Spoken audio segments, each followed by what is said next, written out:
Ladies and gentlemen, you watching Sports Talk with B. Watts. I'm your host, Bernard Watts. I want to thank you for tuning in tonight, Thursday night at 8 p.m. Eastern Time. Only thing I ask that you do, hit that like button, subscribe to the channel. And if you don't mind, hit that bell notification. It'll let you know whenever I go live. Hey, tonight we're getting ready to talk about Coach Prime. Man, Coach Prime is up to it again. Yeah, I thought last year off season he was gonna give us some talking points. Man, this dude done started off the year on another level to give the content creators something to talk about.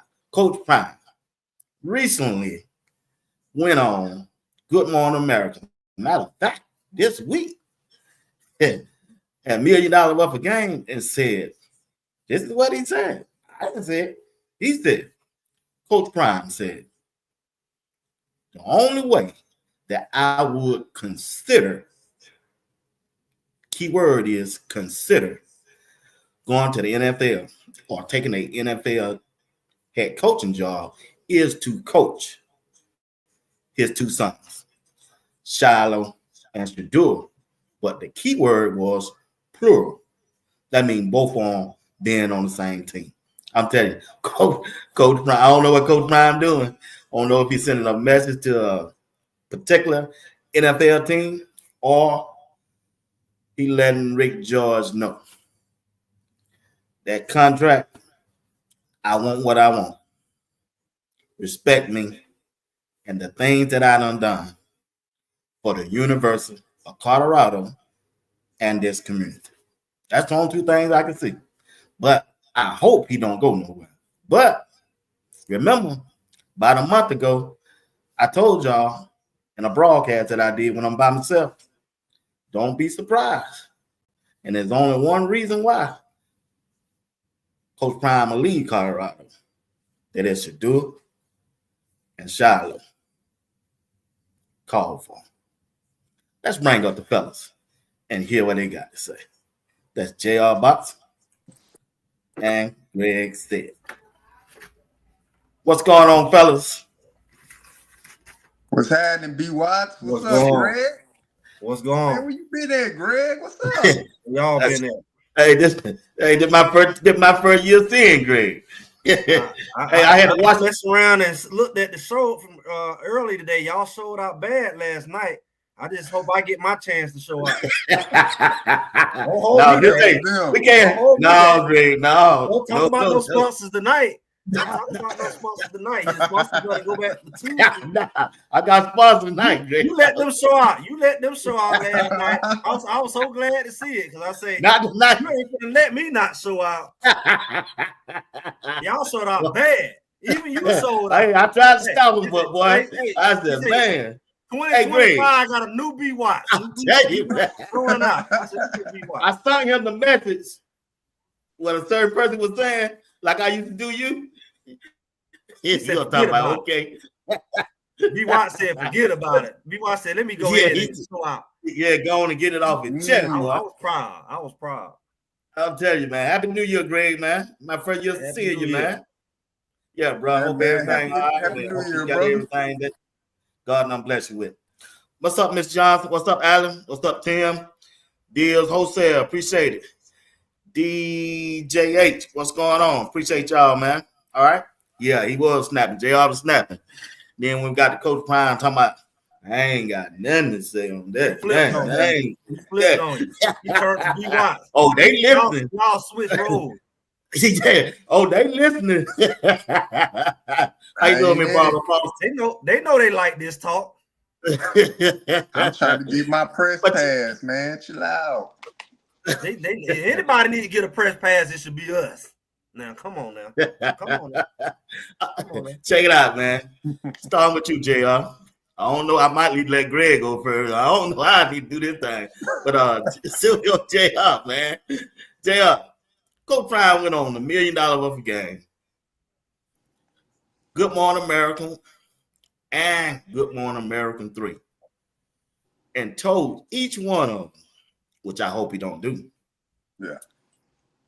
Only way that I would consider an NFL head coaching job is to coach Shedeur, and Shilo, plural. That means together. Now, you can take it how you want, or anybody else can take it how they want. But I didn't say it. He said it. So I'm just repeating the words he said. Now, even he was telling the Las Vegas Raiders or another team, or he was talking to Rick George to get my money right. He sent a message. He's the king of media, and he know how to get his word out. Like I said before I came on, it's off season. He know he got a lot of people out here, got these podcasts, and he giving us something to talk about. Well, he put it out there, so let's talk about it. Me personally, I think he's talking to Rick George. That's just my opinion. Let me hear what y'all got to say. Yeah, man, you know, Coach Prime, man, he dynamic with them words, man. He put something out there in the ether, and when he put it out there, stuff is intentional. So whether it's the intention of, you know, putting the pressure on Rick George to say, hey, you know, what the contract talks looking about, or even putting a feel out there in the NFL atmosphere, in the NFL space to be like, you know, it's a lot of hiring and firing going on right now. So if you need me, you know, these are my stipulations. I will come to the NFL under these stipulations only. And that's coaching his boys. So either way, I think he's just putting out there, he putting a feel out there both ways. You can take it both ways. Putting a feel out there both ways. But I truly believe that he intends to stay at the University of Colorado. But there's another coach that came in the same year as Coach Prime to the Pac-12. That was Kenny Dillingham. Kenny Dillingham recently got extended on his contract. So Rick George, I think Coach Prime sending you that message to say, what up now? We need to get serious about these contract talks. So I think that's what it is, man. He jostling with it a little bit, but Coach Prime, man, he don't backtrack on his words. So if he put it out there on multiple platforms, he mean what he say. Yeah, I mean, Coach Prime is king of that. You know, when he was playing baseball and football, he did it with the Falcons versus the Yankees, and he know how to leverage. So I mean, he gonna do that anyway. He never gonna make it look like he's one thing. He got to make himself look wanted. But my thing is, I never really thought about it. I ain't seen none of it. I'm gonna tell you something. Just looking at how this thing go, he's not gonna go nowhere this year, of course. So people can get their little undergarments out of it, you know. But I think that within the next couple of years, it become more real, especially if he's successful at Colorado. And this is why. The same reason they just swore he wasn't gonna leave Jackson State and he won't get no opportunity after a couple of years. And he left. He said he wasn't leaving there either. And then next day he was gone. The same day he was gone. And same night, midnight. And he was swearing, I don't know what y'all talking about. And the next thing you know, he was like, the ink is dry. God came by collect. My thing is, he gonna have to do it. I ain't never said this before. He gonna have to do it. This is why. He's creating a trail. And he can't stop the trail right now. It's bigger than him. Just like he had to leave Jackson. But he had to go to Jackson. Look at Michael Vick, Deshaun Jackson. You see Eddie George. Look, they went to the playoff this year. He ain't got no good first year or two. He's creating a trail. And because he's like the rabbit, he got to take it all the way to the top, just in case anybody behind him wants to have that. Because you see, college and pro is interchangeable right now. You see, they flipping back and forth, coordinators. So it's really one and the same. It's really not that much different. And if he could take it all the way to the NFL, he is stand the full range of possibility for the people who are doing what he's doing, like the Michael Vicks. They would have an opportunity. They wouldn't get trapped. Like, because he left Colorado, because he left Jackson State, Michael Vick is not trapped at Jackson State. Because he's not what Prime is the man, and he only did it. So it's like he's giving them that full spectrum. That if Vic want to leave there, he can go to Power 5 or Power 4, whatever. He can go there. And if Prime keep going to the NFL level, he's making it where if they want, they can have the opportunity. It's not like something far-fetched because he's a trailblazer. And I'm thinking that at some point, I mean, I don't think he's gonna do this forever anyway. You got to think about it. He's older. He has health stuff. It's purpose, really, to me, because it's not like he did this ever because he just loved the coach and he wanted to be a coach. Remember, he started off for them boys. So with that reality alone, if he has to go get with them boys, he will. And if you create the opportunity for him financially, and he get to coach his boys again, and then he can say I coach him at all levels. You see what I'm saying? He gonna have to put that little check on his list if it comes. I coached him at Little League, I coached him at high school, I coached him at college. Now I get to say I coached him at all levels. He'd be like the only person that ever really done that. So there's so many reasons why he would have to take the opportunity and it will be possible. It will be possible because Shedeur's a top draft pick and Shilo is the later, right? And Shilo can get moved anywhere. He can get traded at any time. If he go to if he's there with Shedeur, they can easily get Shilo there. And if it's far enough down the road, it can even get Travis there. And they can do this reunion thing all over again. You can't tell me that wouldn't be enticing if a team can figure that out 3-4 years from now. They get Shedeur and Travis on the same team and Shilo and maybe even some of this, some of the other boys, because this is what a lot of people not realizing about Colorado. Like he went down to the Hula Bowl. I ain't never heard no Hula Bowl. I thought there was some other kind of, because we heard the Shriner Bowl, Senior Bowl. NFL Bowl been about how long, man? But I'm just saying, I thought it was something else. You know what I'm saying? Hula Bowl. Because you ain't thinking about no bowl. I mean, you got the Senior, you got the Shriner, and then you had the NFL came out with theirs, and then it's like, okay, Hula, okay. And if you think about it, he got players there, right? And then you look at what Justin Weaver. Was it Jason Weaver? Who? Weaver. Xavier. Oh, okay. Xavier Weaver. I'm tripping. I'm talking about Jake. Xavier Weaver. What he did last year, right? He's really the first of this Colorado breed, but we got some other boys from Jackson, right? A few, but he gonna have more. Like let's say he put out 4-5 this year, 4-5 next year. It's gonna be a point where them boys gonna get to play together again. So the right team can present the right opportunity. Like, hey, we got about 6-7 of your boys here, and all your sons. Come on over here. But he also said, JR and Greg, before all this came out, if I recall right, I don't follow my sons. That was telling me as I thought about it. Before that draft, y'all need to make a decision and come and hire me and let me draft my boy. Now that's how I'm thinking. But I'm just thinking out loud and stuff when I was coming through the town off work. I said, maybe that's what he was talking about. I'm trying to put one and two together. And also, if you look at it, I keep hearing he got a contract on his desk. He just hasn't signed. That's what I'm hearing. That's what I'm hearing. He just hasn't signed. Got to be the right price. Y'all listen at that's what I'm saying too. Now I'm listening at I think Brian, me and him was talking. He was saying at the time they was working on a contract, and then Coach Prime was going through Travis Heisman and getting ready for the bowl game. He's saying, told Rick George, not now. It's too much distraction. I mean, I said, wow. So I don't know. It just he put it out there. I didn't put it out there. He started. So we got to talk about it. That's what we talk about. Because I'm thinking it's something to talk about. Look at this portal. Look at how the portal. The portal is gonna make it very. It's like it's on the level of the NFL from the volatileness of it. Probably worse because you don't have the contracts and stuff, and they kind of. So when you look at how the portal is going, it's gonna make it less attractive for coaches. Like you seen when Nick Saban and them left.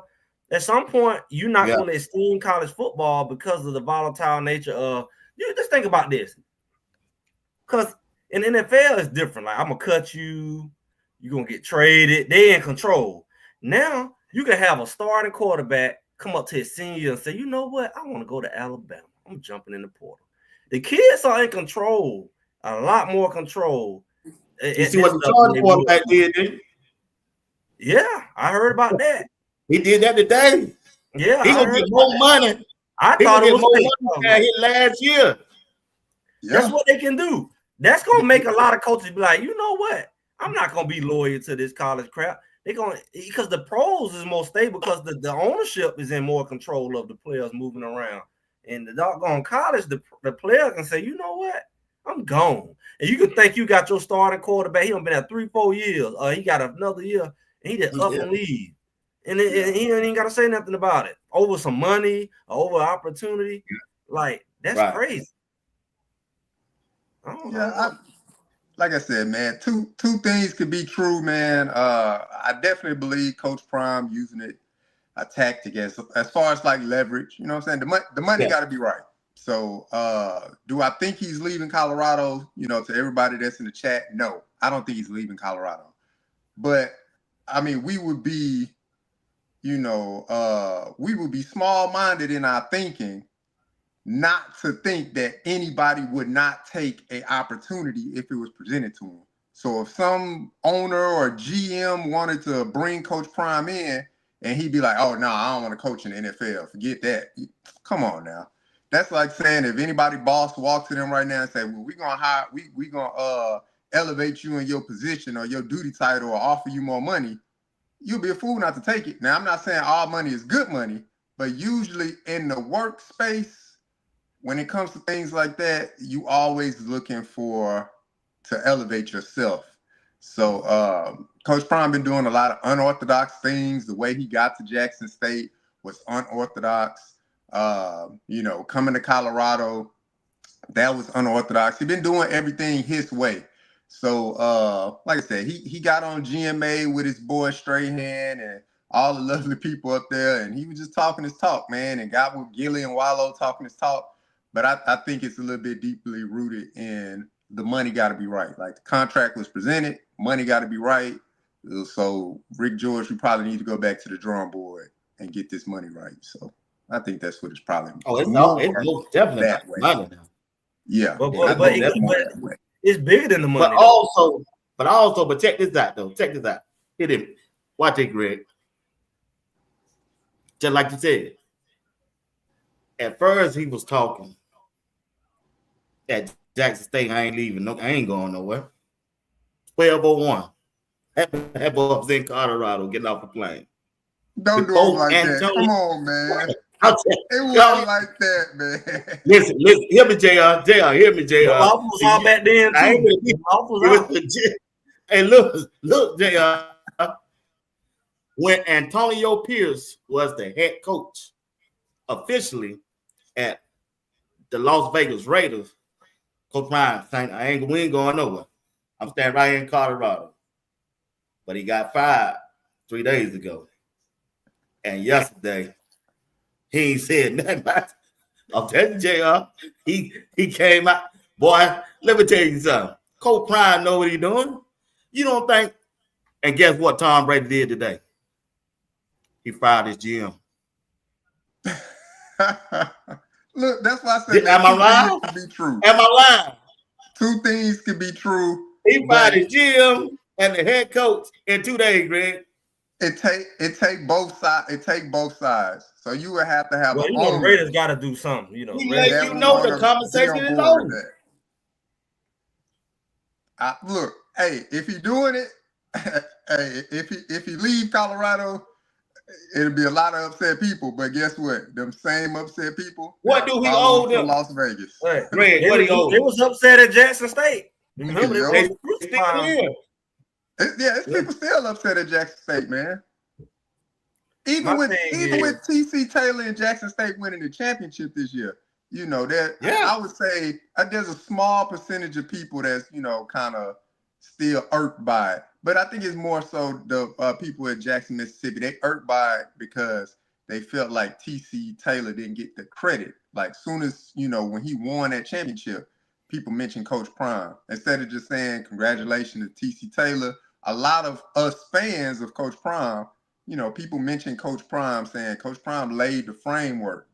Well, yeah, he laid the framework, but that don't discredit what TC Taylor did. But I think that's more so the people at Jackson, what they feeling on. I think they passed the whole point of him leaving. They didn't salted and muddied his name enough. They passed that, man. Black people, we get over stuff.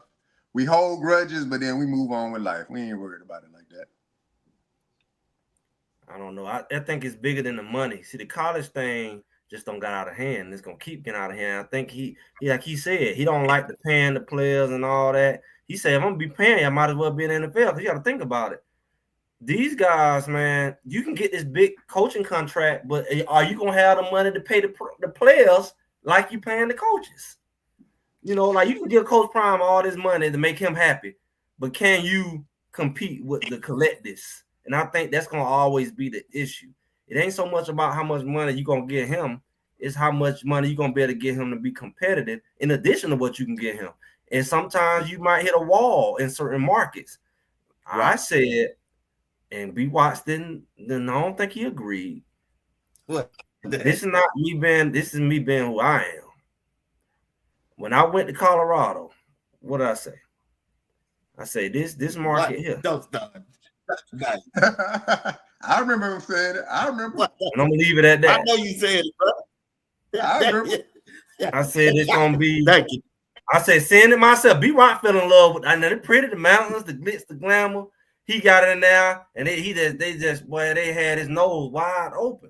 But what I'm saying, it nose like that, boy, his nose. But I'm saying, I said from a football place, long term. Now I said I don't know what it was like in the 90s, but I felt like, boy, I was at doggone Juilliard or something. You know what I'm saying? Like just the feel of it. It's like it's very artsy and very modern way of looking stuff, and it just ain't like football. So I'm like, they gonna have to change that, or it's gonna be hard to build that kind of culture. Cause one thing for sure, when I go to UGA, you don't feel that. In the stadium, like we talk about how they got to build a whole new culture, like how the crowd interact, just the whole atmosphere, football, and it just ain't that. So I don't know if it's possible. I don't know how long it would take. I don't know what amount of what beautiful place, but like he know the place more than us. Realistically, what he trying to do, can you do it? At this I think you can. Obviously that's it's gonna take time though. It's gonna take time to do. It's gonna take more time to build it in that space than it would if you would try to build it in a let's say Auburn or like a football school culture. I don't know if anybody ever built it. I can't say Nick Saban built anything because he's at like the core of the SEC conference type schools. He didn't go and try to build in at no Vanderbilt. He didn't go there. He's at Georgia. You talking about LSU. You talking about those type of programs. Yeah. So that plays a part. The foundation you building on plays a part on how quick you can accelerate. Because how long does it take you to build a foundation in a place like that? So you got to think. I'm sure he's aware of all of that. I just put that out there when I went. I mean, I walked that whole thing. I'm just looking at just the city. It's very like if you want to go on vacation, maybe, but like when I'm thinking about just being a football person and just an environment, I'm saying like, then I go in the stadium, I'm like, Yeah, so it's gonna take a lot of work. It's gonna take more work than just recruiting. It's a whole cultural thing that has to be built around it for you to be. Because a lot of times that crowd, like when they went to Nebraska, the crowd played a big factor in that game. The players were all up in the crowd. They're like, it was so loud. Colorado never getting that loud, ever. Because it's just a whole different mentality of the area. And that's the kind of stuff you consider too when you build it. I had to agree with you now. It got loud and on third down, but on first and second. They tell your butt to sit down and shut up every day. It's quiet. They tell you to sit down. I was other people, sit down, be quiet. All the other downs, like the old See, I lady. was down on the front. I went up there. I don't know what. They said Georgia, so gangster. I ain't been back. I'm about to go back. When I used to go, when I was in high school and stuff, we go on little trips and stuff up there. Shoot, but they'll push you over. Yeah, it's like being over there. You know how you other coaches, like you go deal with coaches like in Asian coaches when they waiting in line and everybody be pressed up against each other. Man, when you go to those games, the energy so crazy. They open the gate, they will trample you. It feel like you don't want your wife and kids. They all smushed up on everybody's back. You can't move, and like it's just from that, it's just intense. And then you get in the stadium, and nobody sit down the whole game. They make your butt sit down in Colorado. They let you stand up on third down.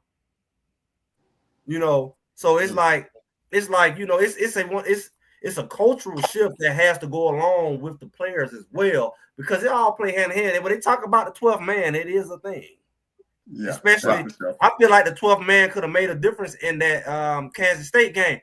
I was up there and I had Kansas State people sitting way at the top. They were louder than everybody in the stadium, little group. They were talking so much junk. No, they were doing their little chants. And then they had another one way over in the corner over there, on opposite with B. Watts over there. And it was just so loud for a little bitty group. I said, boy, they had the whole stadium, but that thing would be jumping. And like you said, certain things you get loud about, like third down, right, whatever. Yeah. But it's still not. All that stuff has to be built. I don't know how you build it when it ain't there, because most schools who do that, that's like they've been doing it for 100 years. Yeah. Go like dog sick 'em, roof. That thing been going on forever. I used to hear when I was a kid on the TV. It was so loud. It come through the TV screen. Usually you can't hear the chants through the TV. So it's like that's the kind of stuff you got to think about. He got to think about, you know. Right. I'm sure you already have thought about it. I'm sure, because he don't mention it. He don't mention it. You really pay attention to his press conferences and comments he make.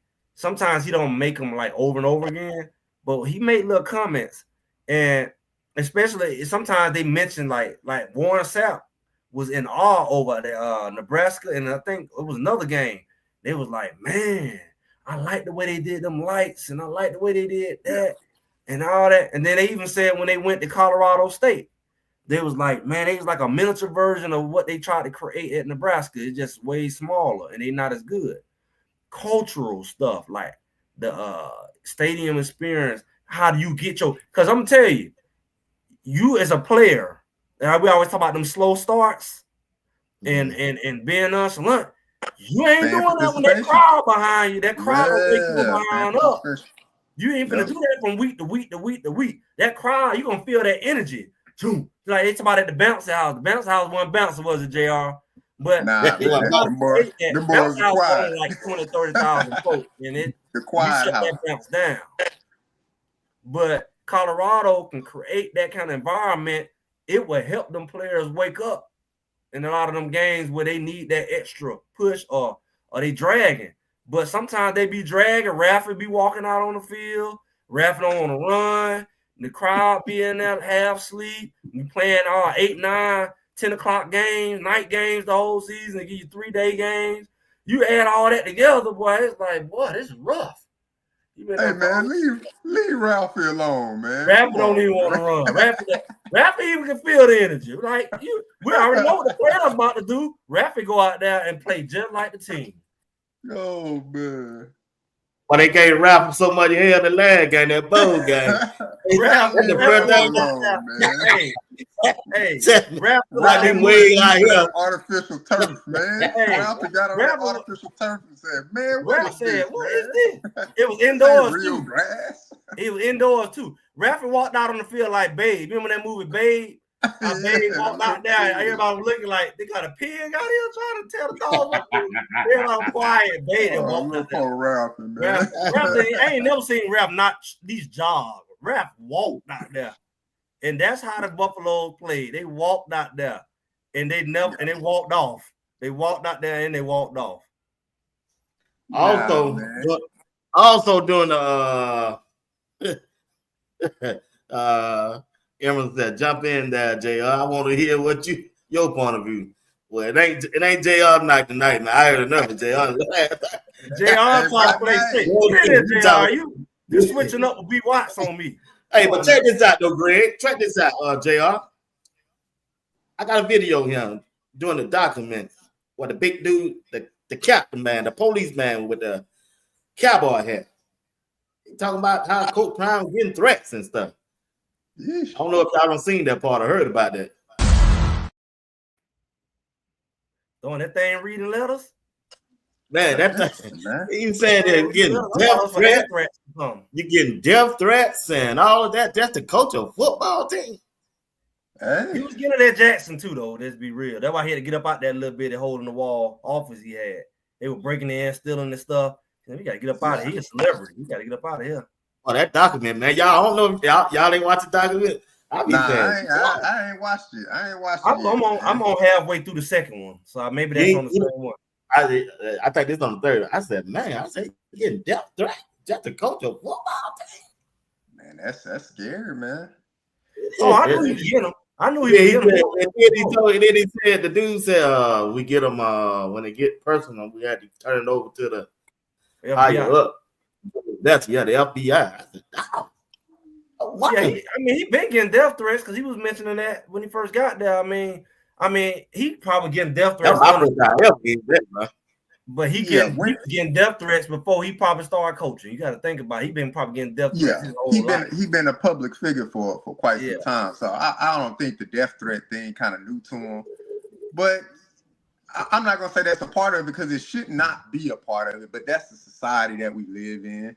So that's sad though. You know, it is. You coaching. Your job is you the coach of the team, and you know the hate in the world is real. So I'll leave it at that. We've experienced enough hate. I don't want to talk a lot about that, but that's crazy to know that you know people will go that far and go to those lengths to say whatever they need to say to try to ruin somebody's day or moment. Yeah, that's crazy to me. It's deep because I'm gonna be real with y'all. Like I really wanted to talk to him a long time ago.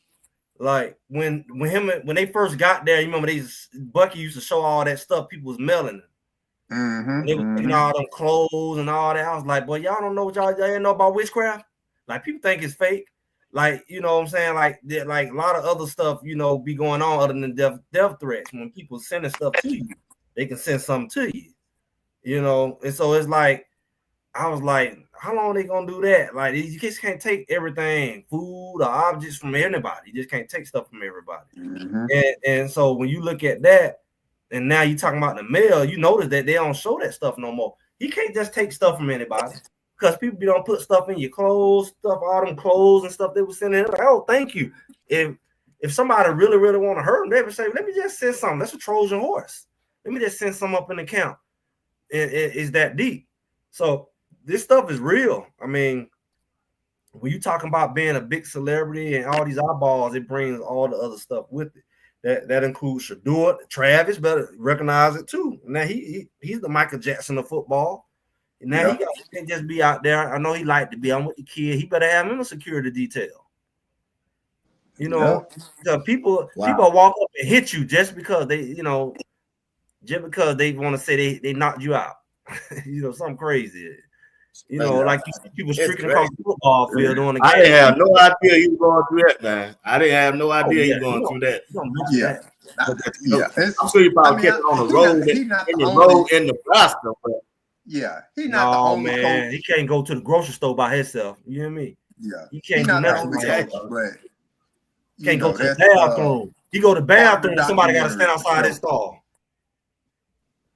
Damn, bro. Documentary, man. So. Yeah, that's why he always with his security though. Public figures, man. That's what happened, man. You public figure, people can, you know, have public opinions about you, and you know, they love you and they hate you, man. And sometimes they hate you just as much as they love you.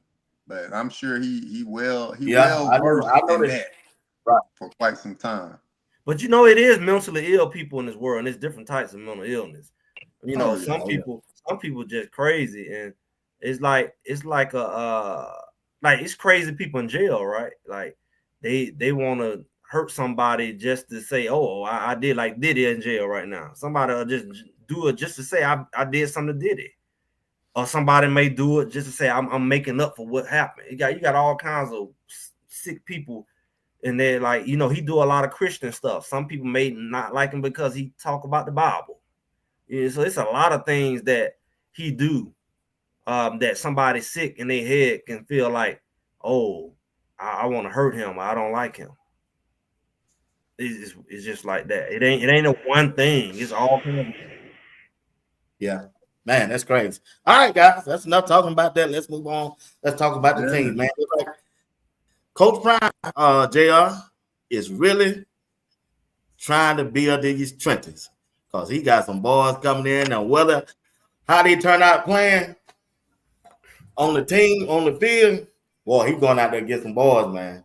He got some boys that's coming that used to be starters, not sitting on the bench and waiting this time. He got some guys that's on starters, not at Alabama or Florida State, where you going down there in the G lead and G5 lead and bringing up guys that got starting position there. Look like he put the work in for the offensive line and defensive line. What you think? Yeah, I mean, look, I told you, man, the identity of the team is going to be a little bit different. I mean, here we go. Let me not say a Go little ahead. bit different because Go ahead. B-Watch don't believe it. He don't believe it. He don't believe Colorado going to run the ball next year. And I'm like, how can you not believe that? And you see the type of linemen they're trying to target. Like all the linemen that they're targeting, man, these guys are like 20 pounds, 30 pounds heavier than the linemen they got now. I know. They knew the deficit that they had. They knew they couldn't push the ball. I mean, they definitely figured that out throughout the year. Like we just can't get people off the ball when it comes to enforcing our will or imposing our will on another team's defensive line. So a lot of the guys that they're targeting, are bigger guys. Look, I'll be lying if I said I went and looked at tape and stuff like that. I ain't had a chance to look at none of that tape. But the numbers, 6'7", 6'6", 330 pounds.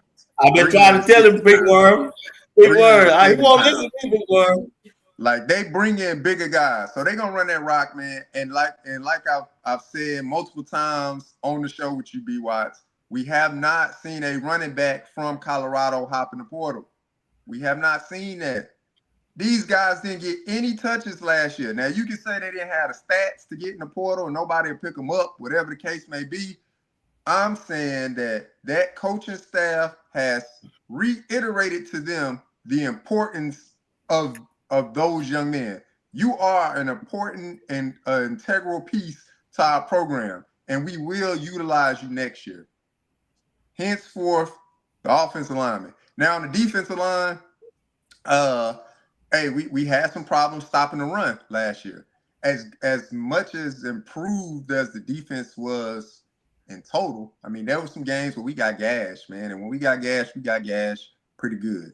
And it starts up front. So you got to get some guys up front with some size, with some experience, and coach them up. So that's what they're doing, man. That's going to be the bread and butter of CU next year.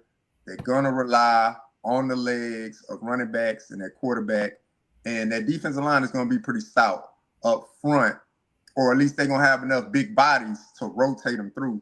We took a lot of injuries throughout the year, but they're focusing on stopping that run. Because they know quarterback in the Big 12 that can really spin it like that. Outside of Shedeur, who's gone, the one kid from TCU, he had a lot of yards. He was throwing that ball around. But I really can't think of any other quarterback in the Big 12 that was really like slinging that rock like that. TCU quarterback had close to about 4,000 yards, and Shedeur got to his 4,000. That was about it. JR, Big Warren left you a message. Same message I've been telling. It's gonna be I think it's gonna be both. I mean, I think it's gonna be both. I mean, he's gonna, because of who he is, he's gonna run the ball more. Like you said, he's not gonna sit in the pocket and take sacks. He's gonna run the ball more. It's gonna be some design runs. He's gonna look like I said before, he's gonna like a typical Big 12 quarterback. He gonna look like all the other Big 12 quarterbacks, like the Iowa State quarterback, like the Kansas State quarterback, like the Kansas quarterback, UCF quarterbacks. All these quarterbacks were dual threat. They wasn't super passers. That's why I always said Shedeur was unique, because he was the only pure passer, and that's why he stood out. But in the Big 12, everybody we played, we had to worry about some teams more than others, but you had to worry about Cincinnati quarterback. They'll take off running on you. So my thing is, he's gonna fit in well in this conference. The difference is gonna have to be, we just gonna have to see how it come together. I'm excited more about the tight ends, because I feel like that's what Shedeur needed. I feel like he did well with Micah Harrison last year, even though they tried to say he wasn't big, even though they tried to say he couldn't block. That's nonsense, because you got multiple tight ends anyway, and they can have different skill sets. But we ain't gonna take him out the field for no receiver, or take no receiver out the field for him. But he had size, and he was able to eat up the middle of that field. And that's one thing we just didn't do this year. He did it last year, but that's one thing that we lacked, and that should have been the thing we did, because they bring the freaking house to get Shedeur. Everything open is right in the middle. You're gonna make them keep some linebackers back there to take some heat off of your line. Have to figure out who coming or not. But you say come your butt on down. I'm just gonna tell my tight end to go stand right where you left at, and we just gonna pop your butt to sleep. That's why it's very conspiracy theorist, very I don't know about when they come to scheme. I'm just using common sense. Like, is this a movie? Is the joke on us? Because if y'all keep bringing, because like everything rigged, you want to get into that, because it's like it ain't like hard to figure out. Like, is it gonna be the tight end or the running back? Just do them like they were doing with us when we had Trevor Woods couldn't cover the running back when he did the out route and come back inside. Like, why we wasn't doing that? Like, I'm gonna make your linebacker have to stay there. Now, you ain't scared of Shedeur running, so you bring everybody up in that box and you leave a lane. I just dump it right to these tight ends and running backs right where you left. Just like they were doing us when we never had no second level. What they did, they dragged their butt right across the middle of the field with nobody to cover. Our cornerbacks is running for dear life after they got picked and rubbed in all kinds of ways, trailing behind the receiver. Well, why they keep doing it for 2 years? But this year they did it, and it's like, where our cornerback at? Nowhere to be found. Shilo, somebody tackling him 30 yards upfield. Whether it was a tight end, whether it was a receiver, whether it was a running back, they go right down, because they know our silly butts will go line up, all our linebackers and line, standing on the line. I'm thinking that, we're going to do positionless defense. We talked about that last year, and I'm thinking that they're going to line up, and then they won't know who's going to drop in coverage. They at least throw them off. No, we just bring everybody on the line and just come and blitz. And it just got a whole 45-yard gap between our secondary and D-line. And if our D-line don't get to that quarterback, either he finna take off running, and the red sea gonna open up because somebody gonna be undisciplined and come out they rush path, or he gonna dump it to on somebody right there in the middle of the field. And that's something that we never did. And they were blitzing the mess out of Shedeur. That's what I don't know. I mean, some of it's Shedeur own doing, though. I mean, there was times when there was a running back open in the flat, and they just, I ain't even talking about the flat. I'm talking about right down the middle of the field where they blitzing that. Like, we did run out routes. We was dumb enough to run 2 out routes. We saw them routes where we got 3 receivers and both of them running out routes and one of them runs. It's just the most basic looking crap. And I'm like, 1 DB covering 2 receivers. And they run these shallow 5-yard routes and it's 3rd and 8. And I'm like, they're like, yeah, go ahead. And Shedeur doing like this because he don't want nobody to jump the route and pick it off. And he gets sad.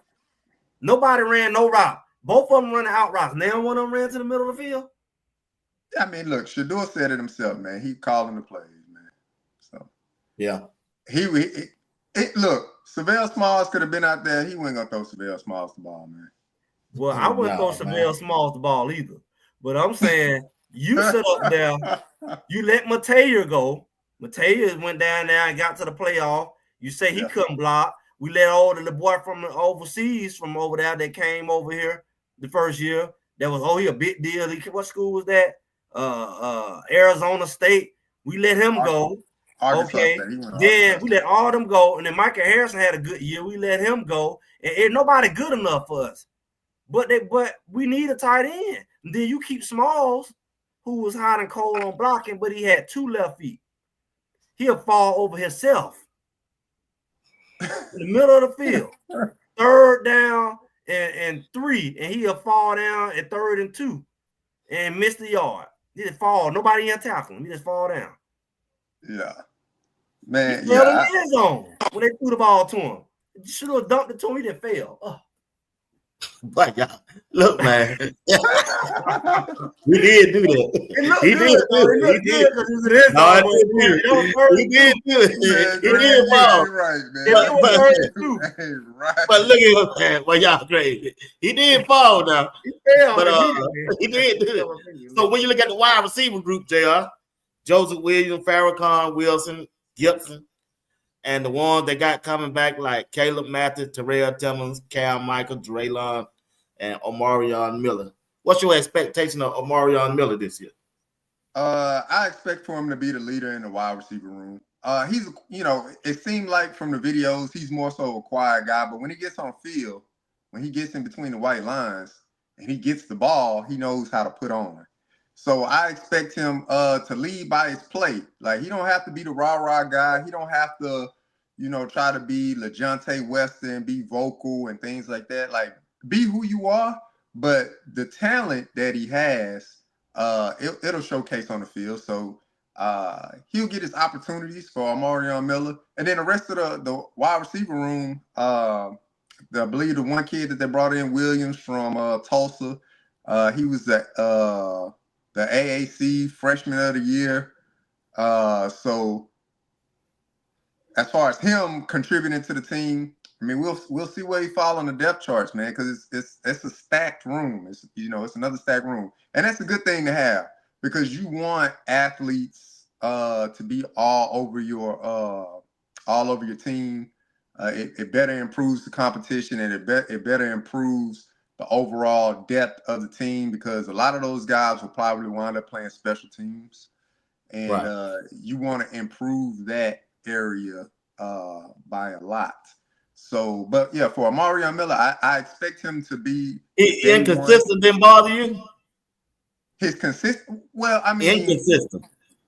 I don't. For me, I don't think Omarion Miller was. He don't drop balls, so Yeah, I don't think he was inconsistent. I just think the opportunities were not there. Like, if you're not the number one target, he was on the field. You ain't gonna get the ball. But I mean, that's he was just on the the way. field only when Shepard was out. That's just the way it go. Like, for 1 or 2 plays. I mean, you've been to the game. Right. This is no knock to Travis, but this is actually a positive thing. Travis always open, always. Oh yeah, he is. So if Shedeur dropping back, 9 times out of 10, the ball is probably gonna go to Travis. If you look at the games, Travis had the most targets, typically had the most receptions, and undoubtedly had the most yards. LeJontay started off slow, but he really didn't get off until Travis was hurt for those games. And then Shedeur had to go to LeJontay. That's when LeJontay, that's when he had that big 150-yard game or something like that. Travis was hurt. Well, I mean, he did it with Baylor. He played in the Baylor game. I think the struggle with LeJontay was it going to be him or Jimmy? And I think that in the beginning, the whole talk was, well, is it going to be Jimmy or LeJontay? Because they had similar roles to play the same position. And I think we're trying to figure out what Will Shepard was going to do and versus just get the ball to the playmakers. You know what the worst thing Colorado have going for themselves with the portal is you got to get to know the players. That's why I think the defense evolved, and I think LeJontay evolved. Like, yeah, we did all this stuff at practice, but this is my first year playing with you. I'm really getting to see how you play, your strengths, your weaknesses. And I think the more games they played together, that's when you seen he kind of carve a niche for himself. Like, you wasn't trying to hit the LeJontay on the deep balls. You was hitting them with the underneath stuff, and you outrun a linebacker for a 30, 40-yard touchdown. You notice that, but Jimmy ain't that guy. Every time you throw Jimmy something short, he fighting the ball. like a deer. He find the ball off.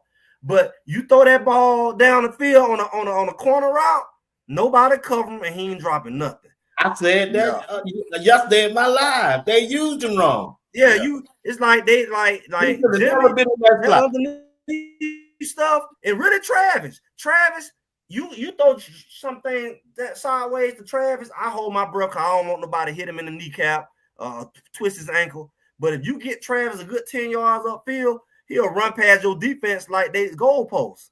Yeah, go. Like they standing still. That's what I was saying, man. It's like the narrative of I saw somebody in the chat say Omarion Miller didn't know the plays. I find that hard to believe when you get your opportunities and you get targets your way, and he ran it up he had 8 catches and 180 some yards when Travis got hurt that game. When we played Kansas State, didn't Omarion Miller have like 180 some yards, something like that, on 8 catches? You can't tell me that young man don't know the playbook. Now, you may can say that his freshman year, that don't roll over into your sophomore year. You ain't 2 years into the program and not know the plays. I'm not buying that. So to me, it's more so of he was on the field, but when he was on the field, he just didn't get the looks. And that's a part of it, man. That's a part of it. You look at the Cincinnati Bengals right now. You got Jamar Chase and T. Higgins. Jamar Chase is getting the targets because he always open. And that just leaves T. Higgins to pick up the scraps, man. It is what it is. So when you fishing around and you trying to find people like Shedeur was doing, like he's going to hit the guy. Travis open, he open, man. He going to throw the ball that way. DeJounte open, he open. Those were the first 2 targets. Then it was Shepard. And then if O on the field replacing Shepard, then it was O. And then Jimmy, I think they strategically tried to get Jimmy in, but Jimmy just succumbed to injuries, man. He was hurt all year, so really couldn't get no targets with Jimmy in there. But I'm not buying the whole Omarion Miller as a sophomore not knowing the plays. He knew the playbook, man. He just didn't get the targets. It is what it is. But next year, it'll be a different story. We're going to see Omarion Miller probably averaging 80, 90 yards a game or something like that, because he's going to get the targets. Well, but I'm thinking that Shedeur, some of the times, and he said some of the time, sometimes he forced the ball to people. Like he feel like they're not getting enough ball, or he need to have a big game. Right. He like one time he threw the ball to Shepard. I seen him do it to Travis. It's like when he make his mind up, I'm gonna get you the ball, especially Travis. He feel like Travis can go and get it, and most times Travis do. But I've seen sometimes when he threw it, like even in that Kansas State game, when he threw it up to Will Shepard and he didn't get that pass interference call. Like that was just straight go route. I don't think Will Shepard's that type of receiver. And sometimes he would throw it up, and I look up Wester wide open in the middle of the field. And I'm like, he couldn't have been reading. His mind was made up. I'm going to throw it to him because I can fit it in. I trust my arm, and I'm going to put it in the right place. Sometimes it's almost like Shedeur's like, I can make it happen. I'm going to make anybody look good because my accuracy is just like that. And then you don't get the pass interference call or something like that. But DeJounte will be wide open, running back be wide open, and you'll be like, it's 3rd and 8, and he throwing a bomb, and somebody in the middle of the field wide open. I mean, like this be wide open. He would have got about 20 yards, but you decided you want to throw that go route. So it is what it is. I don't seen it happen more than once. Well, I know he ain't always reading. Now, when he do read, that's that game where you see that he just cut him up, boom, boom, and that's when he hitting the short stuff and the long stuff, short stuff, and that's when he really that Shedeur to everybody like, good God Almighty. But when he gets to the point where he feel like I'm gonna throw it to whoever I feel like throwing, you can tell because he's not picking up the people he normally would pick up, and he's not moving at the consistency he normally would move. Like if he's Shedeur, it don't matter who he playing against, he gonna carve you up if he got the time. You can tell when he. And I don't know if many people recognize that. I'm sure some people do. And I also noticed that if he has a lead, if he jump out on you, like we say, he don't get a fast start. If he do, he more likely to throw some picks. Yeah. He gonna try it a little bit more. And not even just try, he's just not as sharp. He kind of get none. I remember one time he threw the ball and tried to catch it as he threw it. Like he knew he shouldn't throw it. Like he fell asleep at the wheel. So it's like, but when he's sharp, that's the Shedeur that I wanted to see, because I didn't want them to use it against him, because whatever they get, they're going to use it against him. I feel like Shedeur left a lot of meat. Anybody see my content? I don't say it a lot lately. I feel like he left a lot of meat on the bone in those times where he either had a lead or it's just like, I don't know. I don't know if it's goal setting the thing, because once he hit a certain point, it's like he take his foot off the gas. He take his foot off the gas. But you hit it right there when you said he was just trying to get certain guys going. I mean, they said it during the bowl game. Hey, we're going to try to get Jimmy going. Jimmy was missing all year. We're going to try to get him his touches, like things like that. Like, LeJounte did not come to see you to not get touches. So you got to get him the ball. Will Shepherd didn't come to see you to not get touches. So you got to try to give him the ball. Travis just the man. He was the alpha in the room. He was the hands down best receiver on the team. So if you've been to any of the games, you saw it. He was always open. So it was easy to lean on Travis and feed him the ball and get him off, and he get yards and he get catches. But for the guys like Omarion Miller and stuff like that, all right, this your year, dog. You know what it is. This your year. And then for the, like I said, for the whole, well, he didn't know the playbook and things like that. The whole season, hell, we knew the plays. As spectators, we knew the plays. They running these same basic out routes, bubble screens, tunnel screens. Come on, man. I ain't trying to hear he ain't know the playbook when we running bubble, tunnel screens, 5 out, 5 in, deep cross.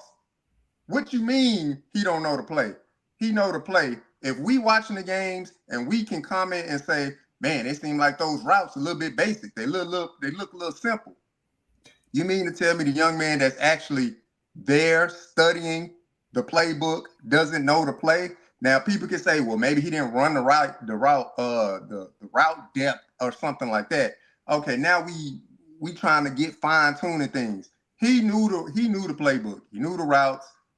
Kansas State is a prime example. Shedeur looked for him at Kansas State until he got hurt. Shedeur was actually looking for Omarion Miller. And you saw when he looked for him, he produced. So and I'm gonna say something real crazy, and it's your fault, all right? So be wise. I'm gonna say something crazy. Is it possible? It's gonna make sense though. Is it possible CU gets too many talented receivers? Because we always I'll wait on y'all to get through. I'll wait on y'all to get through. I was just saying, did they have too many wide receivers, man? Because I'm saying we always be like, we got way more receivers. We name them receivers than everybody else's team. But you look at Ohio State, we know the man, right? We know the man. He ain't it ain't no confusion. Like when T.O. was playing, Jerry Rice, T.O. was a couple guys, but you know who was the man, so you ain't got that issue. But when you got a team where you like, I got Travis Hunter, LeJounte, everybody want to be the man. Then the quarterback got to figure out who you get the ball and make everybody happy.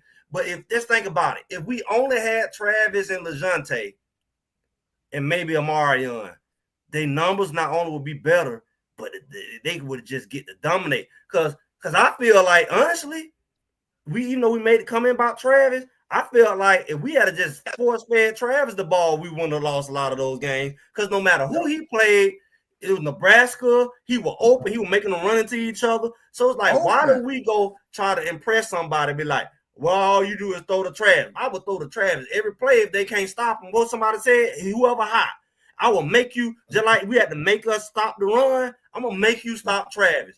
Like when Omarion did that against, when Travis got hurt and Omarion tore up USC, it was the Omarion Miller show. That's what I want to see. There's somebody take over the game while they hot.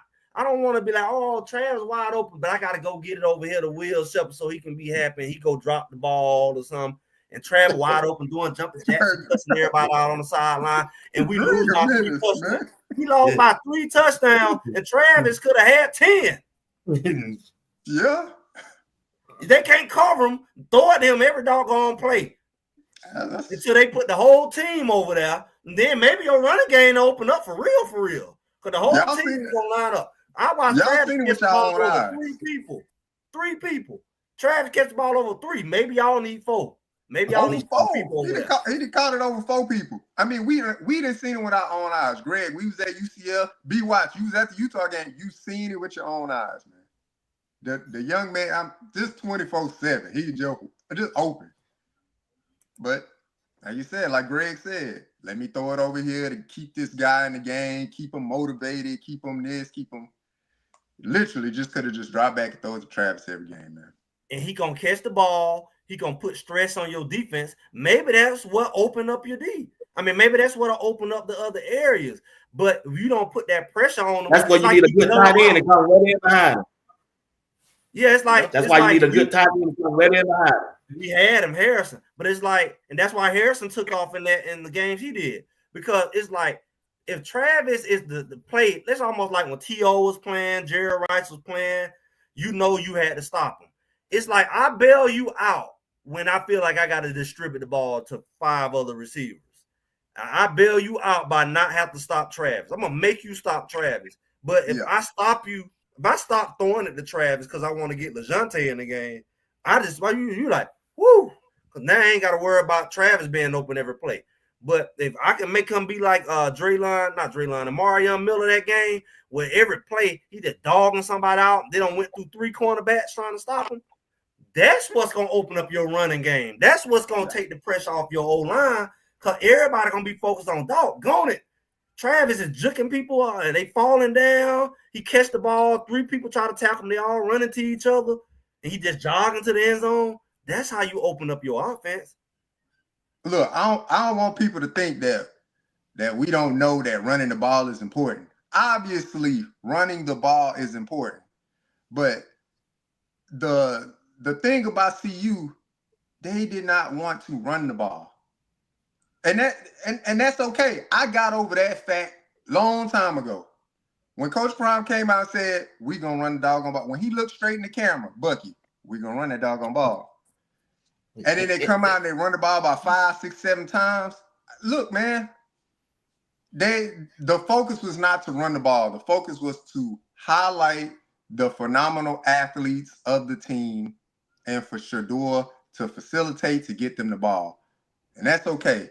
But I'm telling you, next year, they're going to run the ball. Because if I was a running back, I would have hit the portal. I would have just left. They gonna get them ball down. Young man down and they told them. It's still early. Like you said, it's right. It's still early. It's still early. You remember we lost like 3 running backs in the spring, you remember? Yeah. Today the 9th, though. Today the 9th, right? No, I'm talking about in the spring portal. We lost 3 right before the spring game. We lost 3 running backs. Yeah, because they was bringing other running backs in. No, only one. Amos was the only one they was bringing in. And all 3 of them left. And we had to go get 2 running backs. We had to go get Hayden, and we had to go get Amos, Micah, and they had brought in Hood. But Hood was already going to be there. Hood got overshadowed, but that's what I'm saying. They was already bringing in another running back. They was targeting Amos. They got Hood, and it was a package deal with Hood. We got the cornerback, we got the running back too. And then they was looking at it was another guy they was looking at in the port. I forget his name, but he didn't wind up coming. And then that's when everybody left. When Amos came, they left before we had to go get all them extra running backs because we lost Dylan. They brought Hayden in early too. Yeah, but Hayden wasn't there yet. But I'm saying they already targeted. They had already targeted him to say, this the guy we bringing in or whatever like that. And then they brought Amos second. Hayden or Amos, they didn't even show up, but they had already committed to the team. Right. They committed. Michael was the only running back there. But we got to think about it. Wilkinson left when the autumn was coming, But what's called McCaskill had already left. Dylan Edwards popped up, and then Savion Wilkinson, all them Savion and Dylan left around the same time. That's once we started replacing the first one that left. McCaskill had already jumped. Now Dylan Edwards was the first one. Dylan Edwards was already talking about leaving in January. We just found out about it. I would have left too. But he was already planning to leave. No, they didn't start leaving till what Big Worm said, till they announced Charlotte Offerdall running back number 2 and don't change. Yeah, that was like the final straw. That's when Savion and all that. Am I right, Greg? Yeah, I mean that happened at the end, but Dylan Edwards already having conversations about January. Shout out Big Worm. Big Worm, you a menace, man. Big Worm tell the truth. And I'm gonna tell you, that's how I look at it, man. I'm through it last year. I don't want to talk about nobody on that last year team no more. I'm gonna say this. Go ahead. Amos, he was the guy that I said that was gonna guarantee us our conference title. When him and Hill Green posted camp, I said that was it. He destroyed his career when he went down there and rolled the bench down there. Ole Miss. He ain't do nothing. He took the check. Because all we needed was a big bat for them short down, them 3rd and 2s, third and 1. That was the difference in our season. Even when we won, we struggled with it. Even in the red zone down in Arizona. Yep. Like we struggled all season with short yardage. And then we say running back there, man, that man was about 230, 246, 2. We handed the ball, he can lay down. That's what that boy was doing in Kansas. He was laying down. Simon Craig hitting me that lay over him and stretch the ball out. And we could have gotten them first downs on 3rd and 1, 3rd and 2, 4th and 1. That would have been the difference in the season. Even all the way back to Nebraska. I don't think it would have made no difference. They wouldn't have ran the ball. But it's all good. But you know what else they should have did? And I'm going to blame the coaching staff on since we had it. We had them humongous quarterbacks. And we sit up there. Don't say it, man. We didn't put them big old 6'7", 230, 240 quarterback in. He would have been happy with that role. Let him come in and just do the doggone like that. Like even North Dakota State had them 2 quarterbacks. They had that main quarterback and that big quarterback who was fast. If we had a young big quarterback like Taylor or somebody just for short yardage, they weren't gonna do that, man. Come on, I know man. Clearly, they weren't gonna do that. I wouldn't have did it either. Yeah, I wouldn't have did that either. But I'm saying, you taking the second best player on the team off the field, man, they ain't doing that, man. But you ain't Walt finna Taylor do mess around and fumble the snap. Shedeur ain't never really been a quarterback sneak type guy. Let's be real. Like even they laughed at it. Even if we lined up, they laughed at it. But we had a battle axe that he can lay down and get 3-4 yards on them short yardage situations, like how they used to do with the what they call it what's the one I want to call it polecat when we do the like when we put Harge in. A lot of teams still do that. Florida mastered the whole direct snap to the running back. Wildcat. Yeah. Like that's what the Wildcat was created for. It was to put a running back in a quarterback position for short yardage. They take the starting quarterback off the field and they put the doggone running back in at Wildcat. We ain't even Wildcatted on short yards. I mean, well, they did it one time, and we got and it worked, and it got a penalty. And then we got a flag. That was at the end of the season. So, that was at the end of the season. Yeah.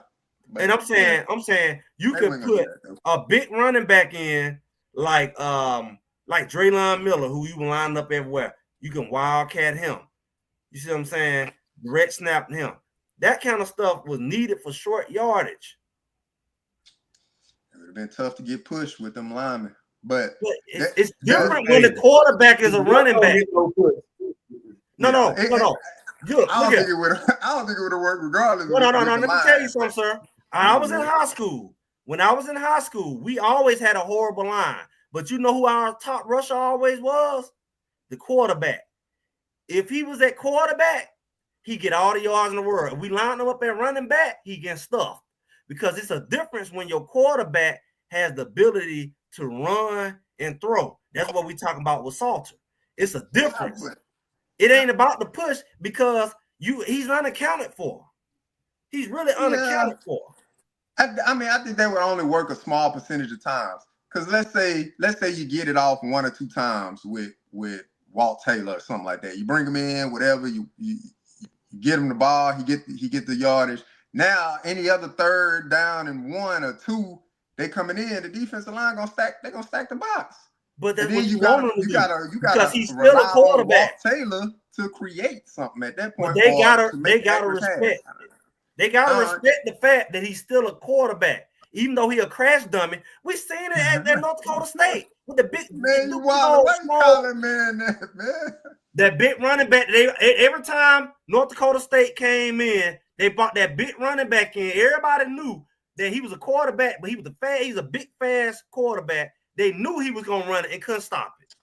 But every now and then he could throw it. He'll throw it every now and then because he still was a quarterback. But he was the backup quarterback, and they used both of them. But that's the first game of the season. I ain't watching none of the, North Carolina. But that was the first game won a national championship.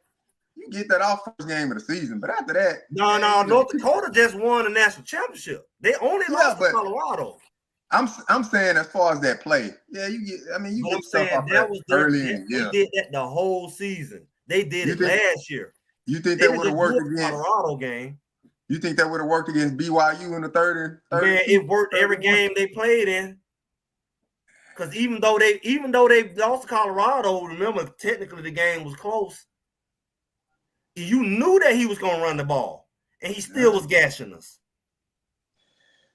Yeah, he was a big running back, man. He was a big quarterback. We were susceptible to the run, man. A lot of teams got us on that. That was just it. Man, Walter Taylor was bigger than all our running backs.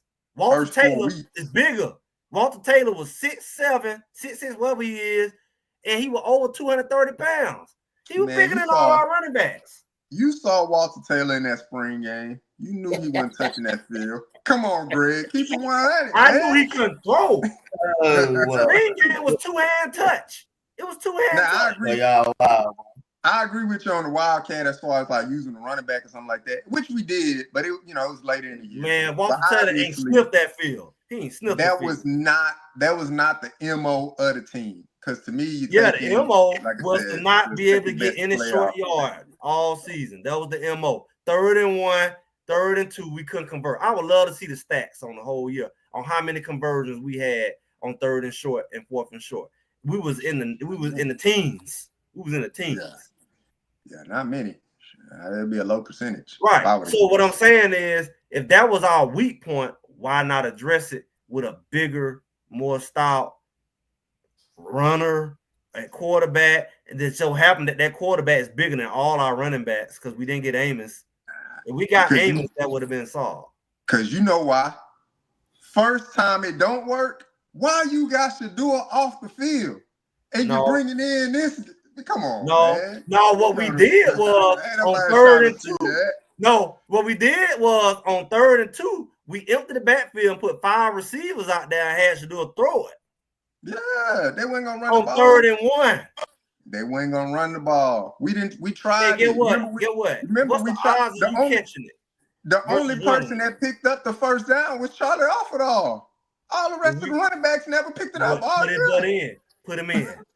Dallin Hayden tried 2 or 3 times. He didn't pick it up. Charlie was the only one that picked it up. Let me tell you what North Dakota did. And Michael Welch. You know what North Dakota did? You know what North Dakota did? While that quarterback scored at the end, they made the game close. North Dakota would do the same play, but everybody in the stadium knew it was the design QB run. Remember that? Yeah. They put all the receivers, the running back line up here, run out the backfield. Everybody know quarterback sneak. He got it every time. Because they spread you out. They spread you out with the receivers, and they say, hey, my quarterback against your linebacker. Go. Yeah, they team 1 yard. 1 yard. And get what? Get what the linebacker got to figure out. I got 5, 6 holes I can run through. Now we playing a little ping pong game at the team was built for that. We hit the thing. That wasn't the MO. That wasn't the MO of the offensive play caller, man. It was to exactly to highlight. That's what I'm saying. Nah, man, it wasn't gonna be that. We can't say it shouldn't have when it wasn't. Okay. What's gonna happen this year when you put Salter back down? You empty the backfield on 3rd and 1. What's about to happen? Salter gonna run the ball. I mean, that wasn't Shedeur's like style of play. Shedeur that's is why I said you put Walter Taylor back there, or you put Keaton Wade brother back there. One of them will get it. I can see putting Keaton Wade back there, but that wasn't gonna happen, man. They weren't gonna take Shedeur off the field for one of those guys, man. They was on the roster. That wasn't gonna happen. They're not gonna do that. We know it wasn't gonna happen. Do that because it didn't happen. But I'm just saying we didn't use our weapons. I got quarterbacks who 6'4". Guess what they had? North Dakota. They had a 6'4" quarterback. He was fast as dirt, but he was huge. He was a linebacker, worst nightmare. When he get a full speed, Keaton Wade brother could have been that. He was athletic. He couldn't throw. Wishful thinking, Greg. You know they didn't do it. That's wishful thinking. Man. Hey, y'all got 12 minutes, bro. Get it on. Y'all got 12 more minutes. Get it on. Greg trying to stall out. I'm gonna have to do a show tomorrow just to talk about what's going on there. Greg stalling out. And Shedeur, them guys gone. Y'all got 12 minutes to get it off. So tomorrow I gotta come back with a solo. I wasn't gonna take off. Yeah. Go ahead. Y'all go ahead and get it off. Skip. All I'm saying is, Skip, that was the difference. And if we need to get somebody to dissect some film, we need to bring an analytical person on to prove this point. The difference between the season being 9-3, 9-4, and that 10-2 plus record I talked about is they couldn't convert on short yardage. I'm willing to argue that. I give you that. And all they had to do was fix it. You got to do what it takes to win. You can't say about no MO. You got to do what it takes to win. If you see you can't convert, doggone it, you need to figure out personnel and packages and schemes that fix that because it came back to bite them. That's why people say BYU dog Colorado out. That wasn't true. Colorado dogged himself out. When they had Welch behind, run up the field, and early in the game and try to bounce it out instead of getting one more yard, he tried to bounce it out like he always do instead of keep running and get the first down. That destroyed the momentum of the game. Then we went for that third. Come on, man. Don't put that on that ain't on my Welch, man. We was only down by a touchdown or two. Then they turned around and it was 3rd and 1. And then we tried to throw it. And then it was 4th and 1 or 4th and 2, whatever it was. And we tried to throw it. And from that point on, BYU knew these fools can't convert on short yardage. I mean, BYU knew that from watching the tape. Like I said, they didn't know that. I'll give you the lack of the inability to convert on short yardage plays. But that wasn't the thing that was going to get us to 10-2. The fact that we had to go for it multiple times on 4th down because Mata couldn't make it past 45 yards. The fact that offensive line play was much improved but still questionable throughout. The fact of the play calling or the play style, all of that went into it, but they still won 9 games. Off the arm of Shedeur, off the hands and the legs of Travis, they still won 9 games. And when the defense showed up and was able to stop the run, that's what gave us the advantage. But saying that, I know you didn't just blame Mata. Piece of it. I know he didn't just blame Mata. He just blame Mata in this. Yes, man. Yes. He blamed Mata. He throwing everybody under the bus. Mata part of it too, man. Oh man, he just mad at everybody. He mad at everybody. That affects play calling. It's Mata's fault now. No, I'm not saying. I'm just saying. You have to call or you have to have a certain play style if you don't have a big foot kicker that if you get stopped on the 3rd and 5 or whatever like that, that can go out and hit a 45-yard. Like we didn't have that. So we had to take more chances when we were in positions where we probably didn't have to take those chances. I guarantee you the kicker that they brought in this year, the one that can make it well past 50 yards, like he got a pretty good average at that 48, 50-yard range. I guarantee you the play calling be a little bit different. They might just hand the ball off. Let's get 2-3 yards and, you know, kick a 47-yard field goal and call it that. Yeah. I mean, that's a part of it. We couldn't do that last year. I'm talking about the 3rd and 1 and the 4th and 2. And all you need is a big foot quarterback to lay down. Just lay down behind the line. Greg, you gotta get past that, man. They ain't doing that, man. They wasn't gonna ever put. When did I know, because they don't both hit the portal. They both hit the portal. We don't lost them. They weren't gonna see the field next year either. Even if they stayed. They should have converted them to tight end, Tebow style quarterbacks, man. Man, that young man ain't come to see you to play tight end, man. He didn't come to see you to play quarterback. He knew he wasn't gonna see the field with Shedeur being there, man. Who? Which one you talking about? Both of them in that case. Yeah, both. Yeah. Walt and Walt would have been happy, boy. You had to put him in Tebow style and let him get them short yardage, man. He would have been happy, man. Yeah, Wade. I think Wade more so came for his brother. Yeah. You know, with the defense Wade. I mean, he more so came for his brother. I think he was athletic enough to convert, you know. So it's like that's what I'm saying. When you got weapons, you just got to convert them and use them where you need them, because they have skill sets. You just need to apply. You know, that's how Warren Sapp say he went to Miami to play. Warren Sapp say he went to Miami to be a doggone tight end. All right. And one coach went to him and said, "Sir, we need you on this defensive line. Use your quickness." And then the rest is history. He's a doggone legend at D-line. That's part of coaching. Coaching got to say, "Hey, sir, you know, this is what we need you at. We need you right here, and this is where you better fit." I don't let you waste your talent, and then you jump in the portal and go into Neverland, into the black hole. You be at doggone Albany State over here somewhere after you try to jump in the portal. You're going to Vanderbilt to Colorado. You ain't got no tape. And the only way you're going to be at Arkansas Pine Bluff playing quarterback, running the ball like you should have did at Colorado. Yeah. I mean, look, yeah. But you can't throw. Can't throw.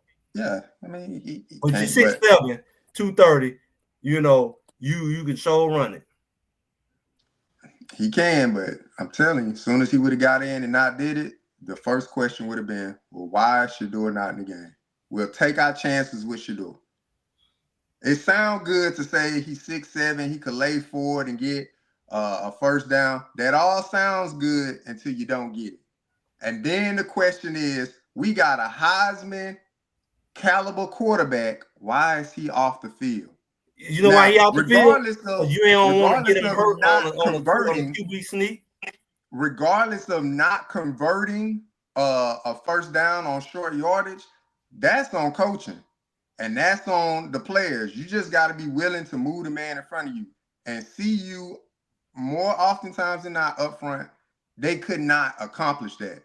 That's cool, man. We got a new fresh crop of 367, 370-pound linemen that coming in that hopefully when they fire off their ball, they at least be able to move somebody 2-3 yards back.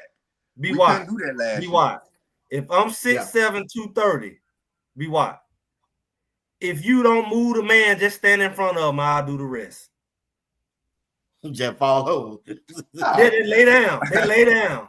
I'm 6'7", I can lay down for 2 yards. Hey, you stand straight up. Just stand in his way, and I'm going to figure out where the hole I'm going to lay down. That's your only job. Your only job. That's hard to do from shotgun, Greg. But Greg, check this out, Greg. What if they don't get it? Put him up on the center. What if they don't get that first down? That wasn't part of the play. They would kill Coach Prime in that present. Watch him do it one out there. No, they ain't. Exactly. We would kill him. As soon as it didn't work, would do it. We would kill him. The same show would do it. No, they ain't. No, they ain't. Greg would be the main one. Now, why you taking the door out? I'm telling you, man. Greg, didn't you go to the spring game? You were there. No, I ain't go down. He didn't run the ball. He was trying to throw it. He was trying to throw it. He couldn't. Exactly. Oh, he can't do that. He can't do that. So what else you got but them long legs, man? Them long legs. It wasn't gonna happen, man. He fooled around, get hit 4-5 yards in the backfield because they was taking it out of shotgun. No, I want him up on the center. But yeah, man. But yeah, 2025, man. It's gonna be a different team. Like I said, y'all heard it first from JR Boxing on B Watts platform with Greg said it. See you running that ball next year. I'm telling you.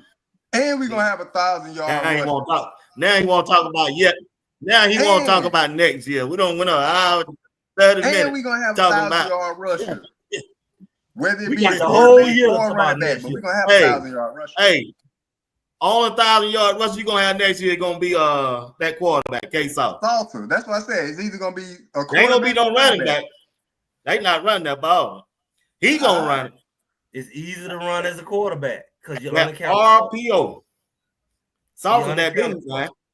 Salter that business. You line him up at running back, he ain't doing none of that. But you put him at quarterback and run, he run all over you. Yeah, he gonna do that. Watch that video there.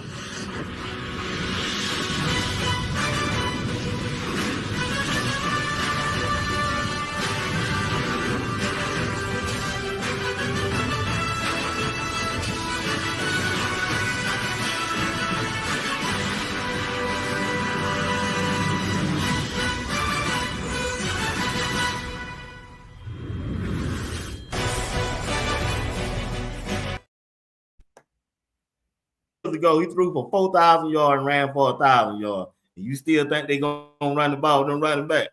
You said it. He ran for 1,000 yards. You know, matter of fact, I'm gonna look up the Liberty running backs from 2023 and see how many rushing yards they had. I'm gonna have that for you on Tuesday. Watch. Okay. I want to do that. Short to intermediate routes. All that was deep ball. Short to intermediate. Yeah, he good though. He good on deep ball. He got a good deep ball. But that's wide open. He got it. That's his highlights, though. I mean, that's what you're supposed to show. That's just his highlights, right? That's his highlights. You're supposed to show that. Don't nobody want to see a highlight tape and you throwing 10-yard ends. I don't want to see that. No, ain't nobody want to see that. I want to see the accuracy because they got him at 56. You know, I want to see the accuracy. Yeah, that's why I said he's gonna run that ball. That's why I said they're gonna run that ball, man. I already checked the completion percentage. Now you saying the running backs. You ain't said never about Salter running. You said the running back. See, there you go. I said Big Warren. What did he say, Big Warren? I said Big Warren. What he said the running backs ain't hit the portal, right? He said the running backs ain't hit the portal. But that's he said a quarterback hit the portal. That is the reason why, though. That's the reason why the running backs haven't hit the portal. They didn't already talk. They didn't talk to the young man. Look, we're gonna target. We're gonna target some linemen. Okay, what's running the ball? We're gonna get y'all the ball. That you looking at.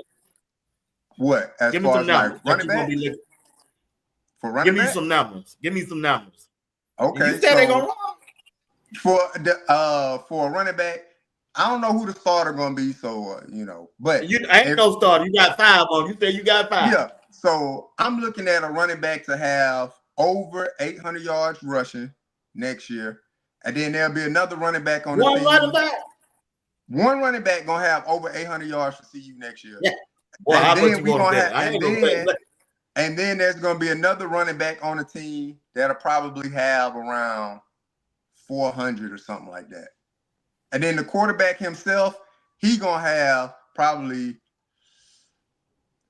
500 or so, 600 or so rushing yards. Like they're gonna run. Their focus is gonna be running the ball. I guarantee you, man. Guarantee it. The only experienced receiver they have coming back is Amarion Miller. That's it. That's the only experienced receiver they have coming back. I would say Draylon is the most experienced one. Then Amarion, maybe Draylon. He played more than him. They got 2 seasons. Amarion got 2 seasons. Amarion, I'm saying the most experienced collegiate receiver that they have in the room is Amarion Miller. They number 1 wide receiver gonna be the Joseph Williams, the transfer from Tulsa. He only a freshman. That's why I say the most experienced receiver. If you think Coach Prime gonna rely on them inexperienced receivers to get him to where he want to go, he not doing that. It better be Amarion. It better be his year. The linemen that Coach Prime is targeting, most of these guys on 1-year deals, but they're bigger guys and they got a lot of playing snaps. Coach Prime is gonna run that ball. I'm telling you, look how it's breaking down. He gonna run that ball. Timmons. Okay, somebody said Timmons. Timmons. But Omarion Miller been on the field more than Timmons. When it comes to CU.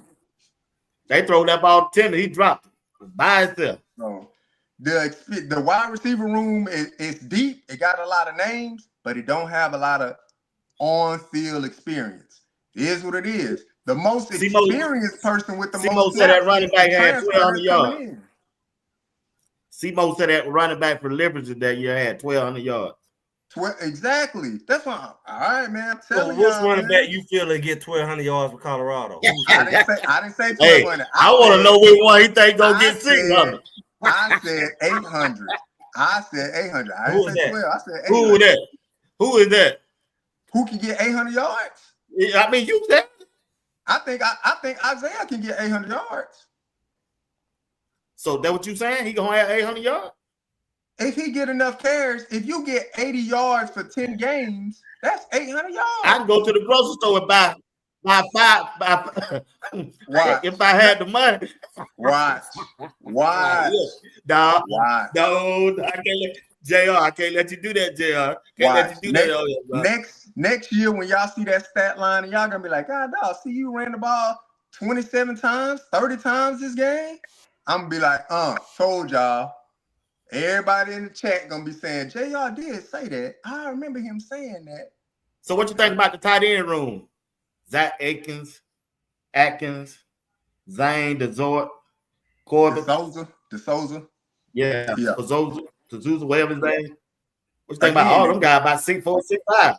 They brought in some guys with some size that can be on the line, that can inline block. Now, those high school guys, definitely they're gonna have to get developed. I mean, they're coming in with a body size already. Like I think DeSouza like 260 or something like that. One of them tight ends already like 260. But what they're gonna do, they're gonna use those tight ends in the blocking scheme as well.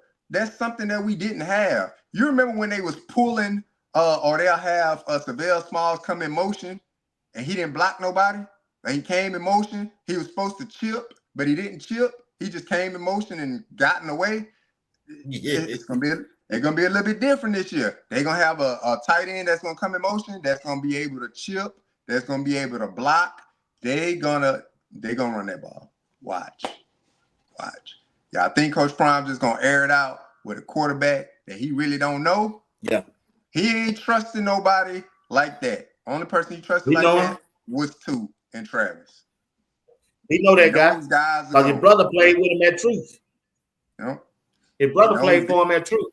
Yep. Those guys are gone. So it's going to be, we going to have a balanced team, and with balance going to come to run. He going to have his chance to take his shots, take his deep shots, because young man has a great deep ball. But I'm telling you, it's going to be a lot of RPO, and you better read that right read. And if you can run it yourself as a quarterback, then run it. But it's going to be a lot of handing that ball off to the running back. So what's the ratio you give? Give us a ratio. Pass. If I was to give a ratio, I'm probably going to go with about 60. Now I'm going to go with 55. Yeah. That's why, come on down. 55, 45 on the run. That's what I'm going to go with. 55, 45.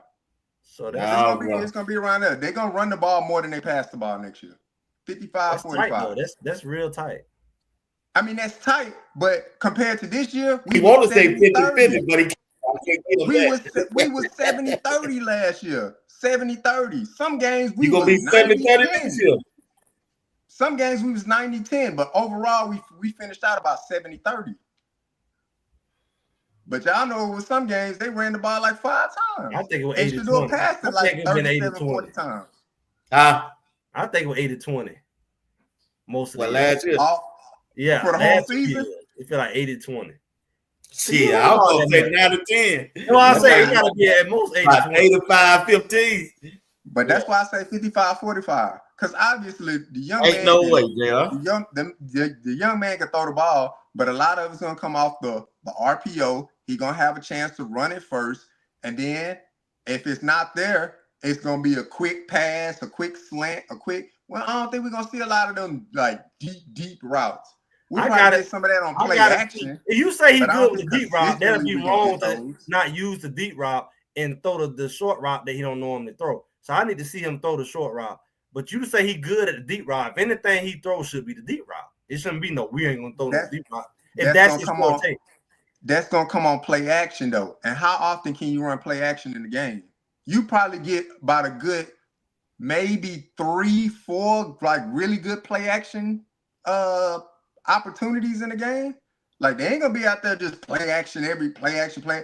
No, you really gonna have to get the defense to bite. So you going in order to get them to bite, you gotta run the ball. That's the only way they're gonna bite. When they ran that RPO with Shedeur, man, them defenders they not biting on the run. They gonna bite on that run with Salter. I'm gonna tell you now, B. Watts. I ain't rushing. Hey, I got a question for you, Greg. Hey, Greg. Who gonna get drafted first, Shedeur or Travis? It look like Travis at this point. Yeah, I think Travis. They don't jacked up the order. You think Travis going first? They don't jacked up the order. Yeah, it would have been Shedeur with certain teams. Now it's Travis. If Titans, you don't think about trade up trying to get Shedeur? Who? I don't know. But like, what it would take? What would it take though? Because you already a struggling team. You can't afford no trade up for no Shedeur. Why you can't? You always go. You can't trade up. You can't afford to be like, I'm gonna get the next 2 number 1 picks and 1 6th round. You can't afford to do that. Some teams got to do that. Look what San Francisco did last year. But I'm saying like a team like the Giants can't afford to give up. Yeah, they can't. The Giants need too much. You too needy. And really the Raiders can't. Yeah, they too needy. You got too many needs to for one person where you can get 3-4. That'll be dumb. Yeah, I think it's Travis. I mean, he go number 1. Ain't nothing wrong with that. Wait your turn. The number 1 quarterback taken. Since you went up there and lost that game, won that game, you gotta wait. Yeah, Travis be the number 1 overall player taken. I easily see that. Because it's Tennessee. What Tennessee got the first pick? Tennessee need a lot. They need a cornerback. I mean, they only got Calvin Ridley out there at wide receiver. So yeah, depending on what they want to draft him as, but Travis been playing both ways. So whatever. They need both or whatever. Yeah, Tennessee need both. They need a receiver and they get 2 for 1. That's a 2 for 1. So they gonna pay him like a 2 for 1? Eventually. Not as a rookie, but eventually. Yeah, I'm talking about out there at first. His agent gonna have to be real cold in order to Lil Wayne. Lil Wayne. NFL a dirty business, man. Dirty. I know, business. So I agree. Yeah, you know, Greg. Hey, you in Tennessee, man. Lil Wayne owns Tennessee. I'm just saying, as a do we know his stuff as far as being a football agent? He ain't no football guy.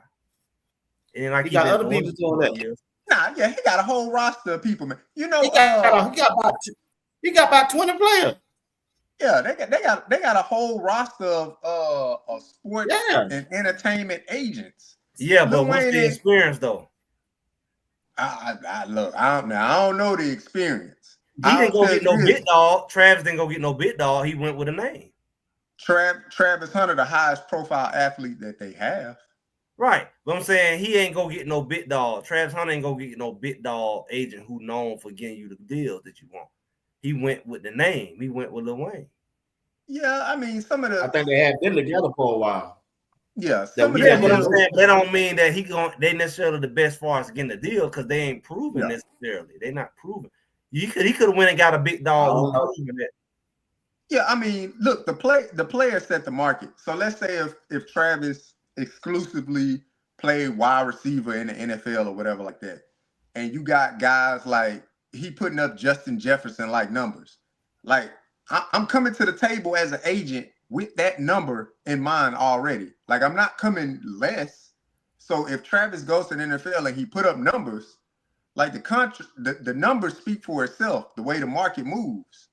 So all he got to do is go and put the numbers up. That's like Jamar Chase. I mean, Jamar Chase about to get broke off this year. He triple crown and receiver. Well, he probably gonna get paid at least 3-4 extra million over what Justin Jefferson just made this year, signing that highest contract. Well, everything gonna be higher. I'm just saying, is he saying you're gonna get double for your trouble? That's what I would ask. It just depends. It depends on.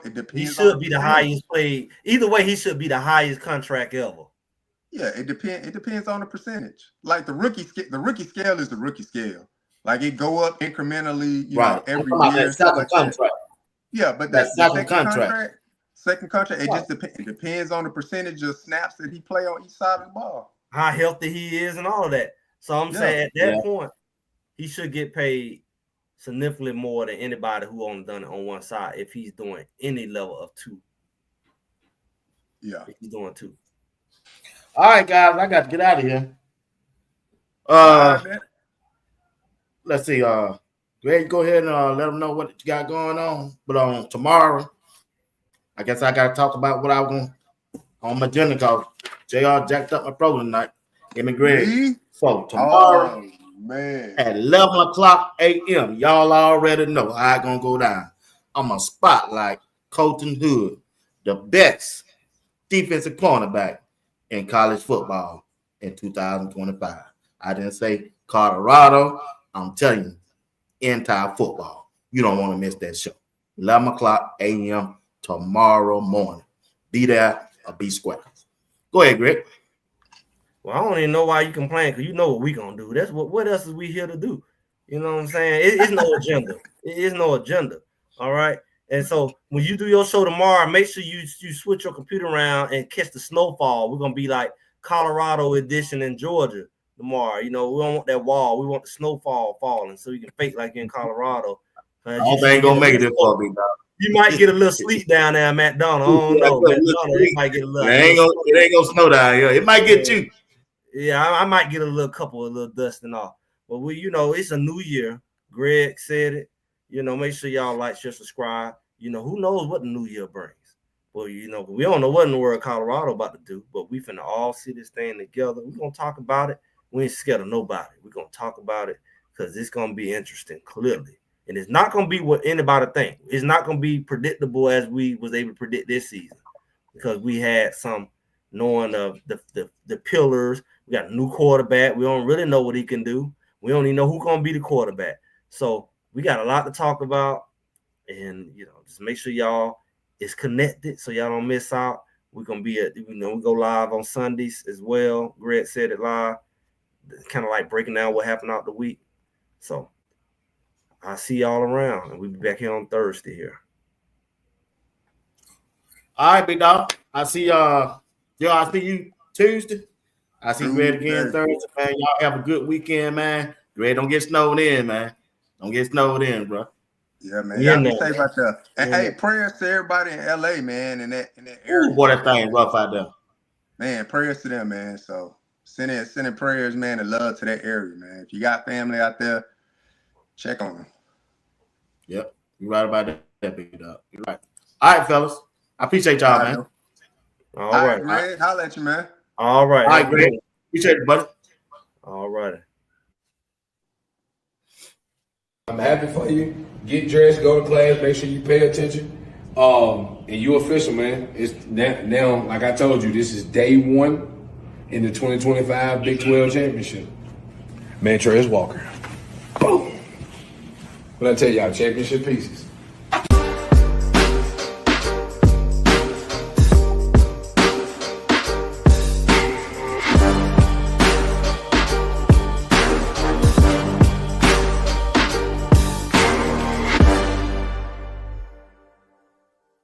What's up, Bub Nation? It's Trez Walker, linebacker from Atlanta, Georgia. I'm excited to get to Boulder soon and work. Let's do it.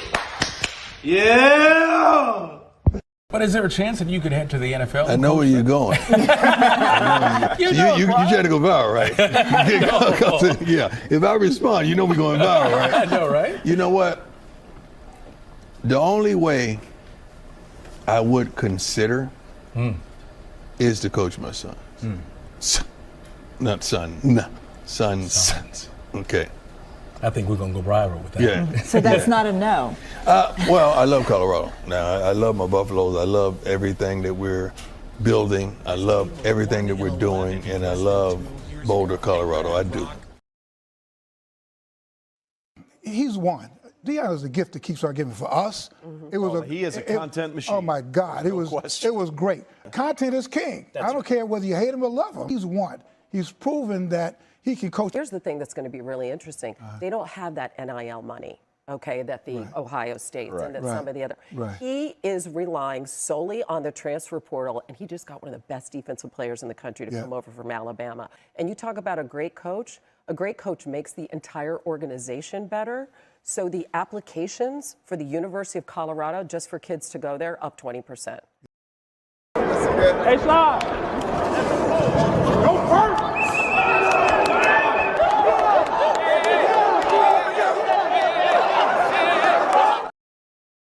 Can you say Thorpe?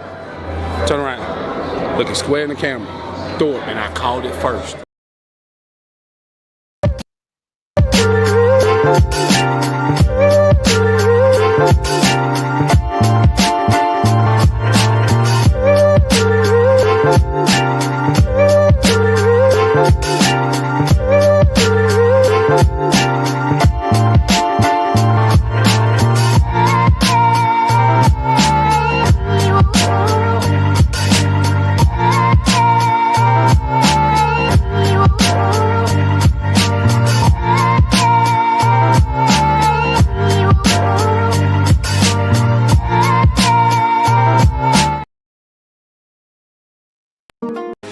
Wizard.